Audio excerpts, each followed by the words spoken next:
Still take walks even without dog? Yeah, I do. I've not been able to take as many walks recently because, yeah, it is covered in snow where I am right now, and it's dangerous on some days. I'm hoping it melts out within the next 2 days because it's supposed to be a bit warm here, but yeah. I take the walks. I was talking about, like, on my membership Zatsu, the fact that, like, the first couple of days after, like, everywhere I go, and I even got one, I think it was 2 days ago. It's just, like, people who see me walking alone is just always constantly coming up to me and being like, oh, hey, where's your dog? Your massive, beautiful dog. What's up with him? And I have to, like, explain to people time and time again. He had to be put down and he's gone. I got one, like, 2 days ago who I hadn't run into a while because I was walking at, like, a different time than usual. I was walking at, like, normal streaming time because I was a bit late to wake up. And, yeah, it was just a really nice interaction again because it was just a nice woman who walks her dog, and we don't run into each other often, but she was just like, oh, where's your big dog? And I told her, and she's like, oh, that's so sad. I know big dogs, like, have a lot of problems like that. And she was just like, well, thank you for letting me know, and I'll cherish my one and give him a treat for dogs honor too. And I was like, oh, thank you. I'm glad to hear that. But yeah, not like that one woman. Wait, did I talk about the woman who said something really bitchy? I'm not sure if I talked about that on stream. Let me know if I didn't talk about the one woman that I almost said something really horrible to. The one about the woman that I almost said something very horrible to. I don't think she meant this in a rude way. It's just, like, rude to anybody who actually understands the relationship between a human and their dog, which is their best friend and part of their family for several years of their life. Essentially, there was this woman who I only ran into, like, I think it was like 5 days after dog had passed away. And it was just a woman who was just outside her house and said to me, oh, where's your dog? And I was just like, oh, he had to be put down. And she was like, oh, sorry to hear that. When are you going to get a new one? You're kind of looking lonely without one. And I was just like, my first reaction was knowing the fact that this was also a widow. I was so fucking close to just responding, oh, I don't know. It's a bit early.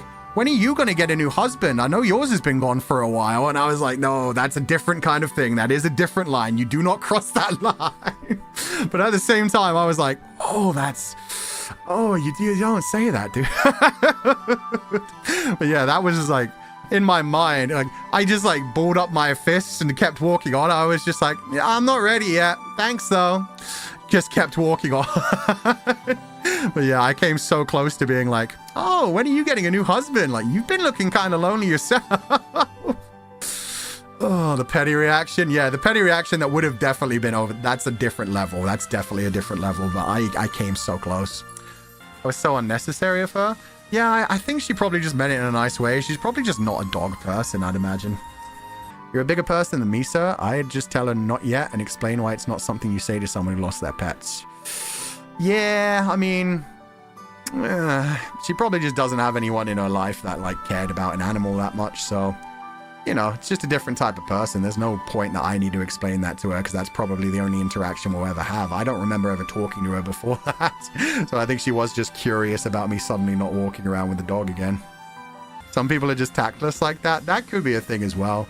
I've seen some people say some similar things about, like, family members that are lost as well. And it's like, dude, not so much replacing, but when people lose a loved one and just be like, oh, it's okay. You'll get another boyfriend someday. And it's like, what the fuck, dude? That's not how it works. Jesus Christ. Happy memories will stay in our hearts forever. Yeah. And the memories you've had with somebody you lost are going to stay there forever. And they've probably changed you as a person. Lost my cat of 14 years old in 2019. And even now my heart aches and I miss her. Now it's less sad and more nostalgia remembering her. Yeah, exactly.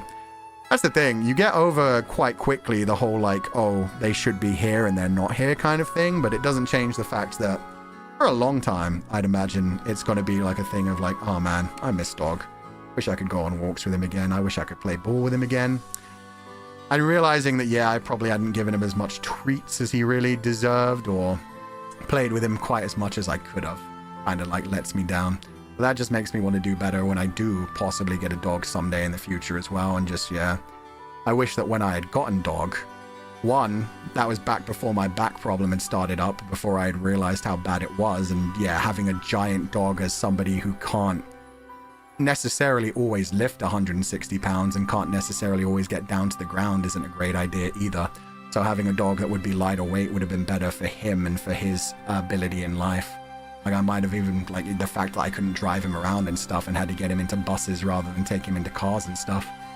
It was just something where I was like, damn, that's on me. That's just like I got disabled after I'd already had him for a few years and it sucks for him that that happened kind of thing. Because if I was still fully healthy, I probably would have been doing like a lot more things of like driving around to better campsites and going on more hikes and stuff like that. You couldn't know that? Yeah, no, I know. It's just like, it's one of those things that definitely does feel like a letdown where it's like he probably deserved a better life. He probably deserved to have like more comfort. And just because like I happened to be his owner, he didn't have the best possible life. Plus I was pretty poor back when I got him. He was like my main expenditure back then, honestly. Dog appreciated and loved you though regardless. You know, that's the best thing about gods. That's the thing. It's a personal hang up. It is a personal hang up because I realized he was happy 100%. He always loved me. Dogs really do not care so much. I mean, that's why I get really freaking frustrated when you have like those videos of people stealing dogs from homeless people and being like, oh, you can't take care of this dog. He's clearly hungry, even though they look perfectly well fed and happy. Because dogs are just happy as long as they have food in their belly, they have companionship, and they have fun. Like, they're happy. That's all they need. They're so simple. They just are happy to exist and have a friend and be fed. But yeah, anytime they try to do that to people, I get so pissed off because it's breaking the dog's heart and it's probably destroying one of the only happy parts in that person's life. But yeah, sorry for getting depressive again. Sorry, I kind of knew this would happen at the end of the stream because we have to go through the super chat, the Streamlabs donations from the membership stream where we were trying to contain all the sad parts. But yeah, we're diving back into this again for a little bit. But it is what it is. It is a pure Zatsudan.